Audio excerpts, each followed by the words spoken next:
Hello,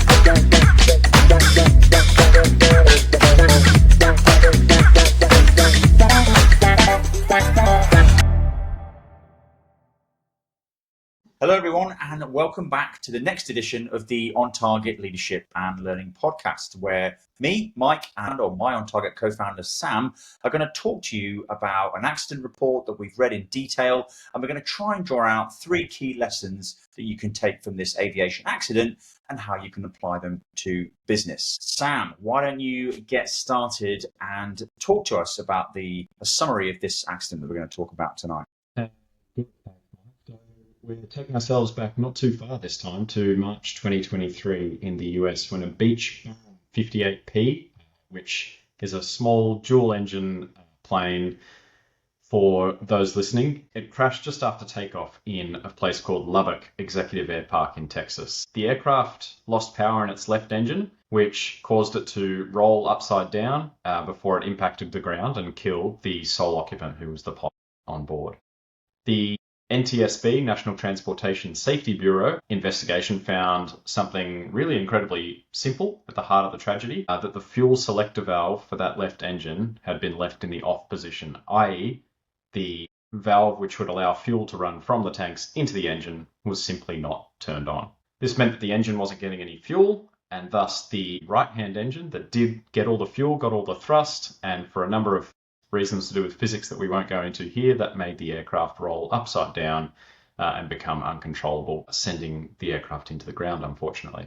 As part of the investigation, the investigators also found the mobile phone data for the pilot, and they discovered that he'd been on a call for more than 12 minutes during the period leading up to the takeoff, and a lot of that time they deduced would have been spent during his walk around of the aircraft. They stated that the pilot's failure to ensure a proper fuel selector position before takeoff was the most probable, dare I say it, root cause of the accident. And that is a correct statement, that the fact that he did not select the fuel selector position to the correct position before takeoff led to the crash. They stated, quote, "He should have paid more attention, he shouldn't have been on his phone, and he should have kept control," end quote. Again, all true, but decidedly unhelpful to anyone else jumping into an aircraft subsequently to learn from it. The report doesn't list any recommendations, and it doesn't offer any discussion around systemic factors or design insights or organisational learning that could be gained from others to preclude this or a similar event occurring in the future. It's just a statement of human failure, as Mike and I have lamented in the past, and beneath this apparently simple mistake lie 3 core important lessons that Mike and I have identified that apply both to aviation and, of course, to the business world and really any organisation of humans trying to do their best on a day-to-day basis. So, Mike, what were the kind of 3 things that stood out from your perspective?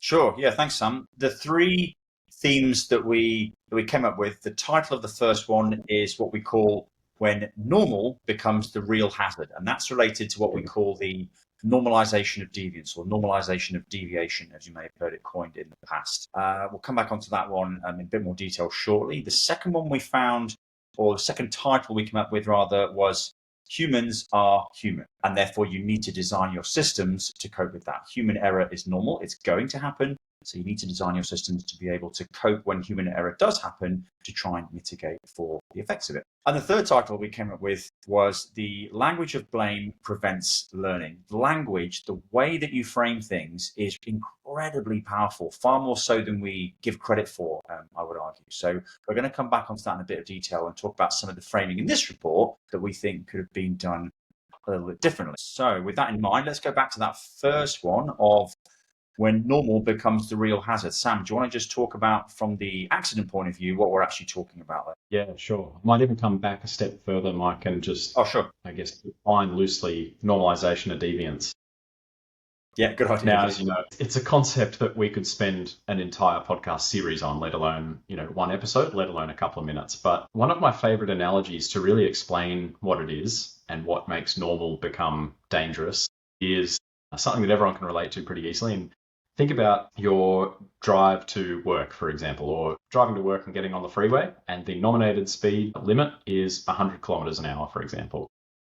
Let's say that the danger in this case is obviously there's crashing, but let's make it something slightly more quantifiable, and that's getting a speeding ticket or being caught by the police. Now, we all know that they're not going to book you if you're at 100 kilometers an hour or 101 kilometers an hour, but I don't know, and I think the vast majority of people don't know exactly where that line is on where you're going to get a ticket. And so we can call that, our metaphorical hazard line. So I drive to work every day at 100 k's an hour, no issues, doing the rules. And then one day I leave late for work.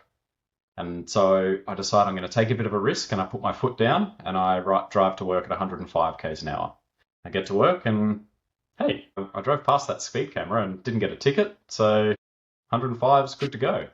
So now 105 becomes my normal, and I'm cruising to and from work at 105, and that becomes normal over a period of months. And then all of a sudden I'm late again one day, and then I go to 110 k's an hour, and so on and so forth. Maybe this time I'm still fine, and when I go to 150 an hour, I get hit with a whopping great fine. And unbeknownst to me, I have normalized my deviation away from that rule. So I think that's kind of a good, fairly neat little analogy to describe what we're thinking. Some pretty famous examples include the Challenger disaster in 1986, which was attributed eventually to a normalization of deviance. The speeding analogy is quite a useful one, and until you know where the limit is that you're actually going to get a ticket, that's when you kind of get that feedback and you go, right, that's the line in the sand.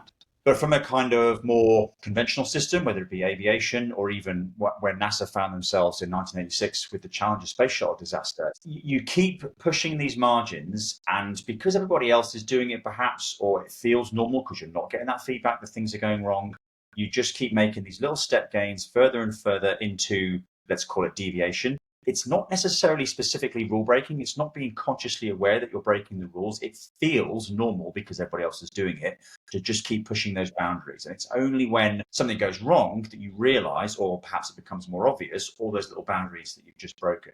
Now, the point is, you don't really know where the failure line is. But what you can deduce, as it were, is that the further you go through those barriers, through those defenses, beyond normal, beyond the rules, the more likely it is that something's going to go wrong. And that's really the difference. There's a lot of grey in there. There's rarely a hard line in the sand beyond which, where you step over it, something's going to go wrong. And if you don't step over it, something's going to go right. It's all to do with the risk of something going wrong increases. And that's what it's really important to try and look at all these factors, look at what things you're pushing, look at what feels normal that perhaps shouldn't, and where you can actually rein yourself back in to get back inside what is appropriate to try and reduce the risk of things going wrong. That's really what normalisation of deviance, or that's another way of thinking about normalisation of deviance for me.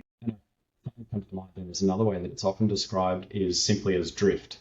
And I think that's a really good summary, because it, as you say, my example makes it quite conscious and explicit, but in reality and in the organisational sense, it is much more insidious, I think is the perfect word for it. Yeah, definitely. Throw it back to you now, mate, to take us through how you see that applying in this accident report. Yeah, okay. So we talked about how the NTSB dug into the pilot's phone records and found that he'd been on his phone. And there was actually a witness to the accident who observed the pilot being on his phone while he's doing the walk around of the airplane. And to them, it doesn't really say whether the witness was a qualified pilot themselves or an engineer or just a random member of the public.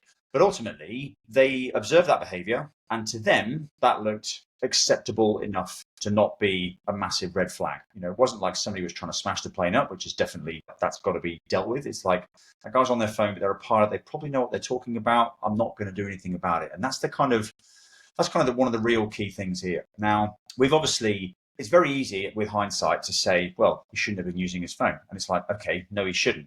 But has he used his phone in the past and got away with it because he didn't miss the fuel selector, for example? Has he done other things in the past which are potentially violations of procedures, or just bending the rules and constantly kind of chipping away at these boundaries and processes that we have, but got away with it? Has he normalized deviance? And it's difficult to know because the report just stops at, he was on his phone, and then 2 minutes later he was crashed and he died. It doesn't really dig into much more detail. And I think that's really important if you want to actually look at what normal looks like, and therefore, is that appropriate? What can we look at? What can we change? One other thing I will throw in, just to come from a different perspective, again, separate to this specific example, but I remember engaging with someone on LinkedIn in a fairly robust discussion in the comments on this topic, and I threw it out there that the discovery of normalization of deviance isn't necessarily a bad thing. And the particular example at play was frontline workers, in whichever context it was, were doing a workaround. And they had normalized the deviation away from the procedure to use a different tool and a different method because they found that it was faster. And while there need to be checks and balances in line with that, it can actually be a great way of highlighting where the individuals that are deviating may not be the actual problem. It could be the procedures that are the problem. So just a different way to think about it. Again, don't always blame the person as a first port of call. No, I couldn't agree more. Yeah, use it as an opportunity, whether it be for learning or for change, for modernisation, for improvement, most definitely. What do we take away from this lesson or this accident in terms of business? How could businesses, leaders and teams in the corporate world look for combating normalisation of deviance? What do you reckon? I think it's easier said than done. Yeah, it's a lot like because, as you said before, it's so cultural. If you think about, okay, let's step back. To identify it, first of all, you do need some kind of, I think, somewhat formalized process. Either an external person coming in and saying, what are you doing? Like, tell me why you're doing that way. Or internally, an audit of procedures or processes can be a good starting point. Just someone coming in and saying, hey, I've lost sight of why we do it in this order and this way. And is there a standard that we should be adhering to that we might have kind of forgotten about organisationally at this point? It's the first thing that comes to mind for me.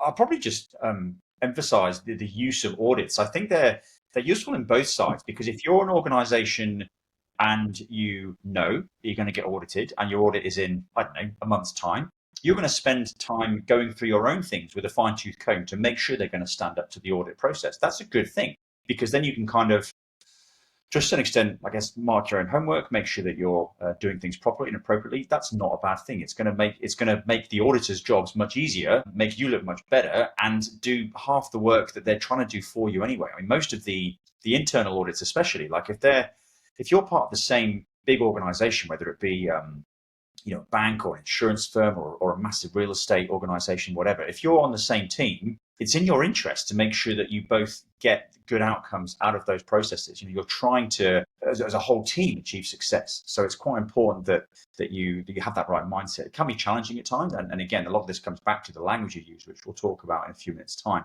But if you manage it all appropriately, have the right culture, so it's considered normal, appropriate, and a good thing, then it can all add up. And I was just going to say that, just following on, yes, so the audit is happening in, for example, a month's time. You prepare for it yourself with your own close-knit team, and then when the auditors come along and they give you those extra bits of polish, you can move forward with a far more effective set of processes and rules, and potentially recaging of normalisation of deviance. And I've certainly witnessed that plenty of times throughout my military career. It's not a bad thing. It takes a bit of getting used to, perhaps, but it's not a bad thing. Yeah.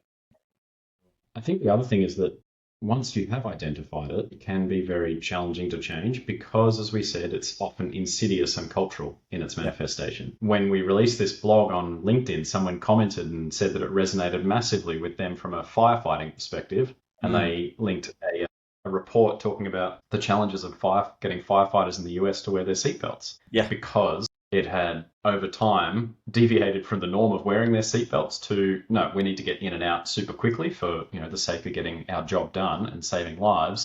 Therefore, we're going to stop wearing seatbelts. And it sounds like from that report, it's become a really big issue. In response to that comment, and aligned with this, I commented that it would be difficult to change because if you're like a junior firefighter coming onto a new crew and you see that all the experienced guys and girls are not wearing their seatbelts, and you're like, my book says we should, but no one's doing it, then it's difficult, even if you think it's the right thing to do, to throw your seatbelt really on.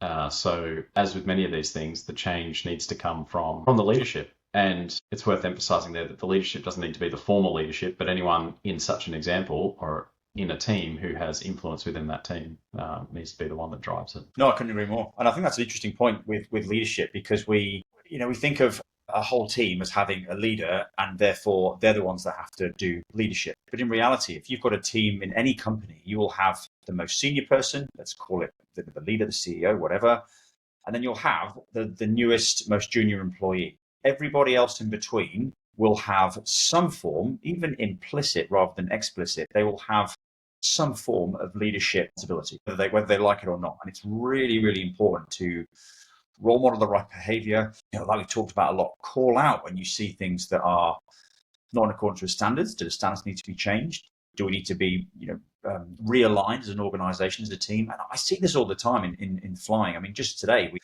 I went flying, doing instructional sorting. It was a discipline that we hadn't done for about 4 or 5 months. And therefore, a few of the things we were doing kind of made sense at the time. And I just sort of felt, this feels a bit weird, but I don't really know why. And it's only when you come back afterwards and you have a debrief and somebody talks about what they saw from their cockpit and you think, oh, okay, now I can see why that would look a bit different. And then you look in the tapes and get the actual truth data, and then it can all make sense. But holding each other to account because you've got the culture that backs it up is critical to enabling the identification of and doing something about normalisation of deviance. We challenge ourselves not to keep diving in on normalisation of deviance and move on to the next one. Pick it up here. Let's move on. Yeah. Alrighty. So our next one was titled "Humans Are Human, Designed for It." Mike, you wrote the blog.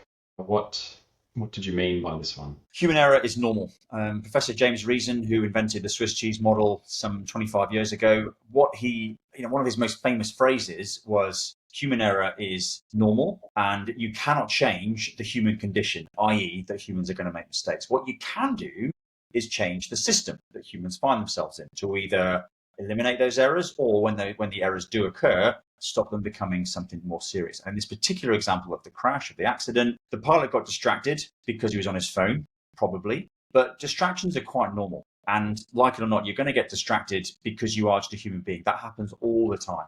In life, in professional work, in whatever. It's just a fact of life. So what you need to do is design systems that are going to have safeguards, whether they be mechanical or through other people backing up and checking your work, or electronic systems or whatever. And in this particular case, with the engine fuel cock being turned off, there was no real fail-safe to detect that the engine was going to fail shortly after takeoff, because the engine will still have enough fuel in the fuel lines to run for just the wrong amount of time. It's a bit like when you've got your lawnmower or something, and you turn the fuel off, it'll still keep running for a few seconds until you actually start the fuel system. And that's basically, in a simple way, what they had in this airplane. A lot more modern airplanes, the airplanes that I fly and that you flew, Sam, they'll have, for example, warning lights that will tell you if the ejection seat isn't armed, or if the canopy isn't closed, or if you're close to the stall warning or something like that. They'll have engineering systems which are far more reliable than the human brain, that are constantly monitoring these things and will tell you, will alert you, will distract you if they detect something going wrong. And in this particular case, this airplane didn't have it. So that's a real key thing. We have to design systems to cope with human error because it is going to happen. And just to really bring it to ground, what you're talking about here is the absence of a mechanical safeguard to prevent taking off with that fuel selector in the off position. Yeah, potentially. I mean, that would be a logical example in this particular case, or just redesigning the fuel system such that if the fuel selector is off, the engine only runs for, 10 seconds or something, rather than the several minutes that actually occurred in this case, which was just enough time for him to actually take off and then the engine failed. Yeah, and I really liked the sentence. You said there was no interlock, no alert, no secondary verification process. And then the sentence I really liked was, a single human oversight cascaded into an unrecoverable emergency. And I think that hits the nail on the head. As you said, it's a design problem, not a human problem. Because humans are inherently fallible, and we need to design processes and systems assuming that. It's a very tangential comparison, but it makes me think of economics, way off left field, I know. Yeah, which assumes that humans are entirely rational, and then out of that concept, someone brought psychology into the game, and just the concept of, now I'm going to forget what, behavioral economics, which looks at concepts, but assuming that we behave as humans do, which is inherently irrational. And it's maybe a slightly tenuous link, but I think there are definite parallels there. Yeah, and I think it's almost, one of the definition I really like of human factors, which a lot of is what we're talking about, is human factors is all about making it easier to do the right thing and harder to do the wrong thing. So whatever system you're designing, you might not get it perfect, but if you can just, it's the way that we use different font sizes, we use capital letters, we use bold to draw people's attention into the words on a page. We'll have big flashing lights to stop us going somewhere, because those are the kind of things that get our attention. It's anything you can do to make it easier for humans to do the right thing. And I think behavioral economics is quite a good example, because you delve into some of the research they've done, and they've deliberately, set us up to fail, to prove how fallible we are as humans because of the way that we actually think, rather than the way that we think that we think. Application to business here. Yeah, what are your thoughts? I think that whole adage of if your system and your processes, it doesn't matter if you're flying planes or doing a market analysis or whatever your particular business might be, but if you're expecting your people to be performing at 100% and paying 100% of attention of their finite resource every day, then you're setting yourself up for failure, right? Yeah, I totally agree. And that's the crux of it, right? Like in a lot of business senses, you might have computer software that will help you manage a spreadsheet or do the maths of whatever it is that you're actually dealing with, for example. And that's really quite useful. As long as computers, they kind of say shit in, shit out, as it were, and that's valid.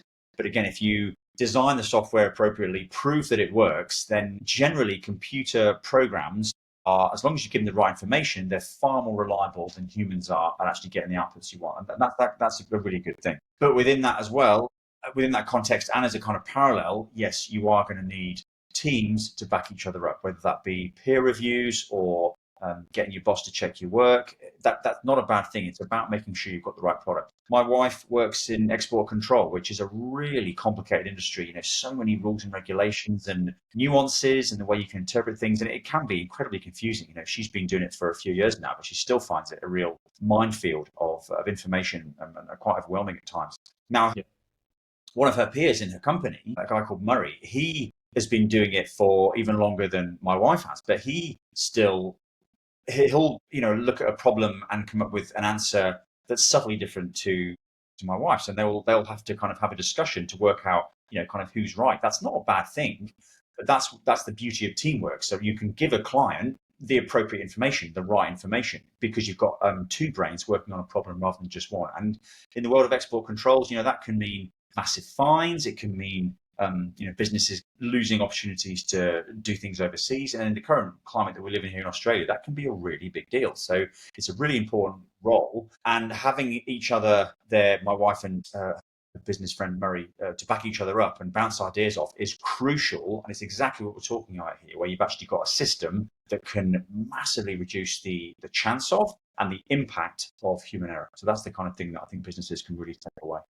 Another example from my corporate life during the daytime of recent, actually, we had to submit an application to a regulator related to the field of work, and something that we do semi-regularly. And I was guiding some new team members through this process, and we got to the point and we submitted it, and it went off to the regulator, and we got to resubmit. Came back because we'd forgotten one piece of paperwork that needed a signature on it amongst the hundreds of pages of our submission. There was no safeguard. We were relying on memory, essentially. So what we now have, and we created out of that, was a checklist, a submission, regulatory submission checklist. Yeah, cool. Now, anyone paying close attention will say that presumably the pilot had a checklist in this case too. And it does open a can of worms about, we don't know if he was following the checklist. Evidence would suggest he was not. And that probably comes back to normalisation of deviance. But I won't overcomplicate things there if I haven't already. The one other thing I wanted to touch on that makes these safeguards so important, and you alluded to it there, is experience. Yeah, massive. People may well often think that they don't need to use the checklist. I've done this 1,000 times before. I'm so experienced. And I cannot remember where I heard this, but it's my absolute favorite rebuttal to any time anyone proposes that their experience makes them foolproof. Yeah. And that's to say, blogs, how old are you? I'm 57. Great. Okay. So you've been chewing food for about 56 years, right? Yeah. And go, okay. So that means you haven't bitten your cheek for about 54 years, right? While you've been eating. And they'll say, no, yeah, I bit my cheek 2 weeks ago. It's like, right. You do that multiple times every single day. Experience is not a foolproof safeguard against mistakes. Yep, I like that one. That should be the headline for the blog. Bite your cheek, bite your tongue. Speaking of which, I will bite my tongue. Let's talk and keep on the theme and move on to language and language of blame preventing learning. Yeah, cool. The language of blame prevents learning. Now, at the end of this accident report, the NTSB included in a little grey box its kind of standard disclaimer. And a sentence I'm going to draw from that is the NTSB does not assign fault or blame for an accident or incident, blah, blah, blah. So, okay, that's a great statement, and I agree with that viewpoint and attitude completely. However, right at the start of the report, when it talks about the probable cause, it says the probable cause was the pilot's failure to ensure a proper fuel selector position before takeoff. Now, by definition, the language they've used at the start of the report is blaming the pilot. Factually, yes, the pilot did make a mistake, but the pilot didn't intend to make that mistake, and therefore there's more to learn from here, as Sam and I have been talking about for the last 20 minutes or so. So you can't just, as soon as you assign blame and as soon as you frame language in a blame-worthy fashion, as it were, and find fault on the individual, people will naturally, subconsciously stop looking any further. It's that person. That person's an idiot. Case closed. Moving on. That wouldn't happen to me. So it's really important that we try and move away from that kind of language to look at systemic factors and see what else we can actually fix. Because if it happened to them, it's likely that it could happen to you as well. What do you think, Sam? Yeah, totally. And I won't go into it here because you can listen to episode 1 if you want to get our full opinion on it. But the use of the word failure there simply is, they could have said the pilot did not ensure a proper fuel selector position before takeoff. Or even you could say that the aeroplane, the fuel selector switch was in the off position. So it's, you kind of put the modus on the fuel selector switch rather than the pilot who didn't select the fuel selector. So again, it's where the focus goes, and as soon as it's the pilot's failure, it's the attention's on the pilot, like it or not, and it's a shame because it doesn't really encourage the right conversations or discussion or further learning that we can so easily get out of these kind of accidents. Yeah, absolutely. And I think a few things come to mind for me there. One we've touched on before is that you're leaving learning on the table, which inevitably means you're going to repeat these or very similar mistakes or errors and leave more money on the table, essentially. But the other thing I think about blaming an individual, which is so easy and so probably culturally normal still in today's society, is that it can so easily define someone's career. An error that they've been massively set up for by the system or lack thereof around them. And it can, if it doesn't define their career, it can certainly define the trajectory of their career, which is really unfair, I think. I completely agree. It's a real tragedy, I think, of the litigious nature of a lot of Western society these days, regardless of whether it be, aviation. I think the just culture that goes to the aviation is generally not too bad for this kind of thing, certainly in the commercial world. But you see it so many times in other walks of life where something might happen at work, an accident, an incident, some financial damage or whatever, and then the system will get involved, the legal system will get involved and unpick all these other things and say, well, there was a rule broken there and there was a problem there, even if they had nothing to do with the actual accident or incident, but they can still be pursued by people who want to pursue to get money, to get punishment, and to find fault and find blame. And lives can be ruined. It's really quite debilitating. And I think it's wrong. It's a real shame that we have evolved in this way in so many areas of Western society. It's not right. I'm not sure I can do much about it other than just try and communicate how I think it needs to be. And bringing it to this, not like the full legal pursuit scale of things or into the scale, but within a business, I think you used the example previously of a data breach occurring within a company and then finding that it leaked because person X didn't follow procedure Y and that they can just so easily be blamed and thrown out. It's exactly as we said before. Then you're just setting yourself up for another data breach if it turns out that actually it was a really unclear instruction, for example. And that I've told you before about some of the human factors consulting I did for one of the big 3 banks in Australia. And it was literally rewriting some of their procedures to look like an aviation checklist, basically, because they're designed for a reason to be very easy to follow. So with those 3 subjects in mind, how would we summarize dealing with those from a corporate point of view? So the first one is looking at things that become normal. Audit processes, internal audit processes are really, really useful. And you're trying to look at, again, the processes, not just the outcomes. And have conversations. It does need that culture. It needs leaders to demonstrate vulnerability to get those conversations going. But talk about where procedures have been adapted. Did they make sense? Did they not? What do they need to change? What risks have perhaps been missed by people? And what can you take forward to try and improve resilience in the system? when you've got your systems in your corporate, your teams and your businesses, you have to design them to cope with human failure, with human error, because things will get lost. And if you have or things will get missed. And if you have a single point of failure being a human being, then sooner or later that human will miss something. So whether it becomes checklists or team members doing peer reviews, or things going further up the chain to get assessed before they get out to a customer or potential client, that's the kind of multiple levels of redundancy you put in place to cope with human error, which is going to happen.